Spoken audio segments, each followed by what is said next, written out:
I'm from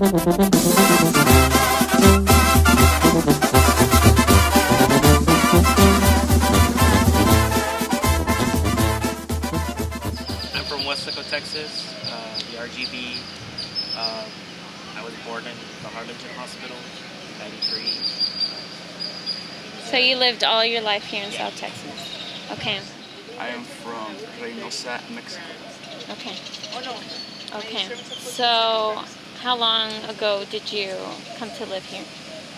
I've been studying here for like over 10 years, but Okay. living here for like 4 years. Okay. So I could consider myself Mexican American? Mexican American. Okay. So I've pretty much raised here. Okay. I was born in Mexico.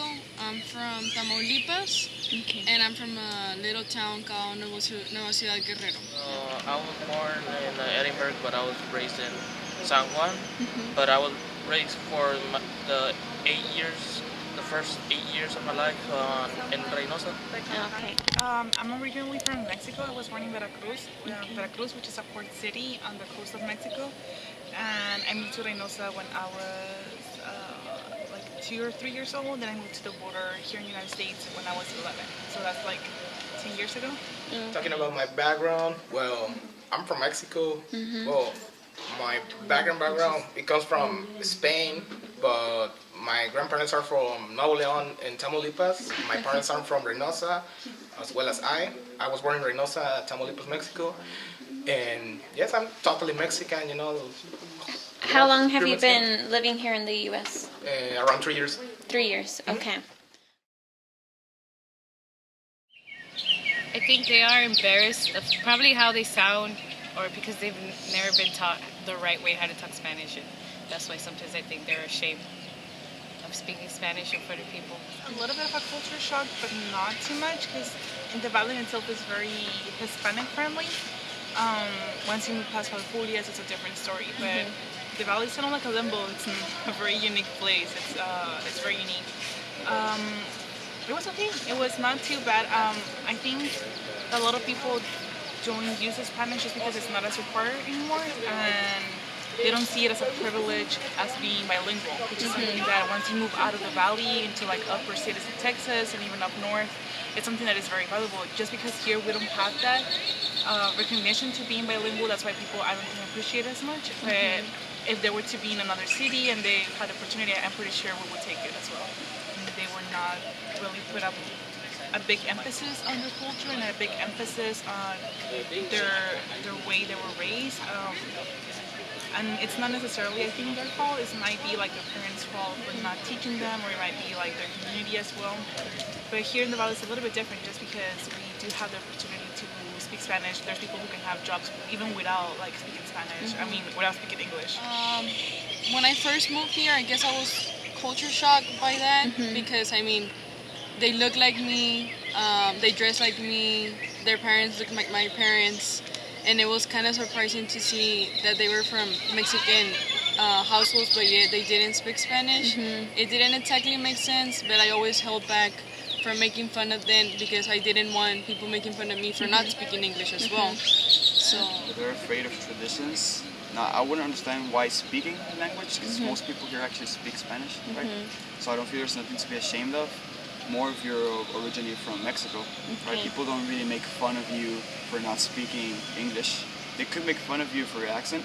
Like in my case, I have an accent, but they don't really. Yes, so I know some people that were born here in the United States and they have Mexican roots, and they want to talk Spanish and say, oh no, you can talk me in Spanish, háblame en español. Some people say that, and some other people, maybe they speak Spanish, or maybe because of the parents, most of the times that maybe he or she speaks Spanish. So, okay, ¿me puedes ayudar con esto? And he's like, what? So they have to talk with that person in English. So they want to maybe be reserved about their culture or their background. You know?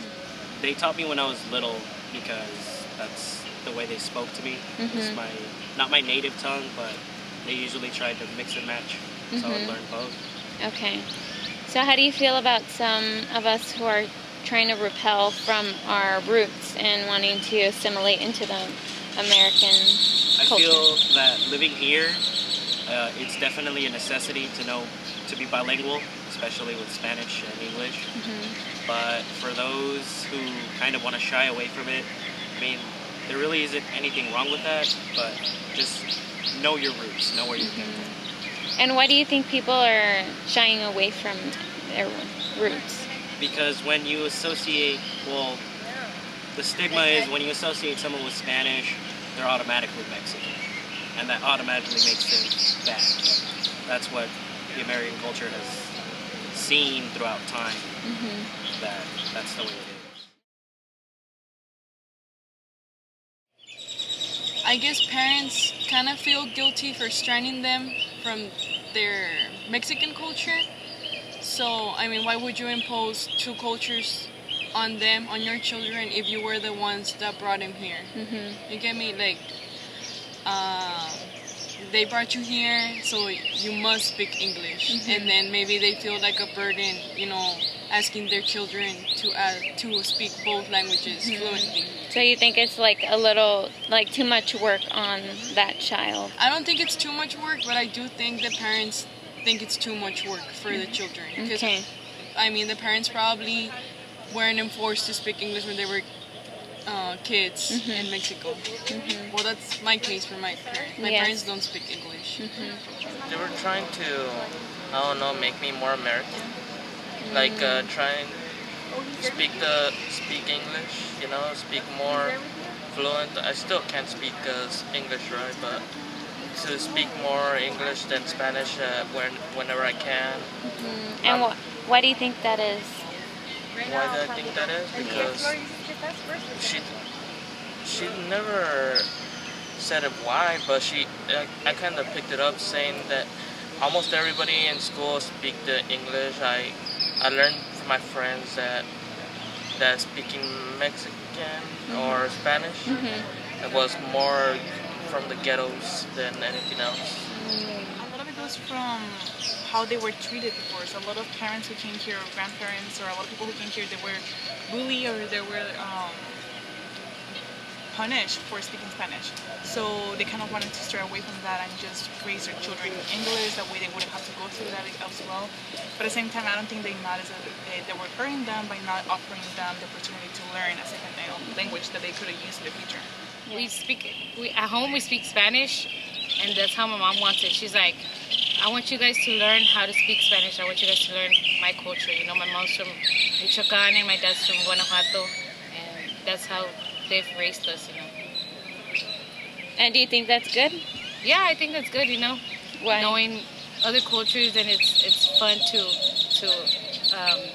get to know other. Stay close to your roots. Yeah, to stay closer to your roots and to know like where you come from.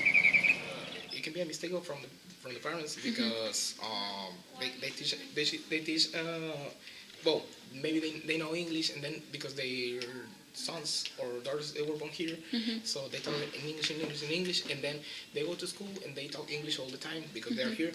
So if they don't teach them something in Spanish, at least the basic, and they will like not lose, but they will not catch, you know, the connection with their ancestral language. Yes. Right. So yes, so at least they must know the basic in order to like develop more their skills, and they can know both languages, because also it's a plus to know both languages in a future work or some future job, you know. So it's very important. They don't really make fun of that. Probably make fun of the mariachis and sombreros. And it's not that they make fun of it, it's more like they don't really take it too serious. Kind of like the 4th of July, that's like a serious celebration. They don't really take like mariachi serious, or they make fun of you if you play the guitars and stuff like that. So why do you think people are more like drawn to like the American culture and just want to do away with their Mexican culture? Probably because it depends where they're like located. If they've been living here for like a long time, they probably want to, I don't know, just go with the people, go with the flow, kind of. Okay. And it's the thing that's getting more popular right now, like music and stuff like that. Yeah, they want to listen to like English music, they don't listen to like mariachi or banda and stuff like that, right? Just whatever they like. Like I don't like that. I've lived over there for like the rest of most of my life, right? Mm-hmm. But I don't listen to mariachi or any of it, just because I don't like it. Okay. Everybody asks this in their lifetime: are you American or Mexican? You know, people think that you can only choose one side. You can't represent the other. You know, in any way. That one side is superior. Like, are you 100% American, or are you still with Mexican communist or something like that? And what do you think do you think one of them is superior over the other? Not really. No. No, I feel like they equal themselves out. Okay. Like, a person can be American, but still represent their Mexican roots. You know, none of them is superior to the other. They both have rich in culture.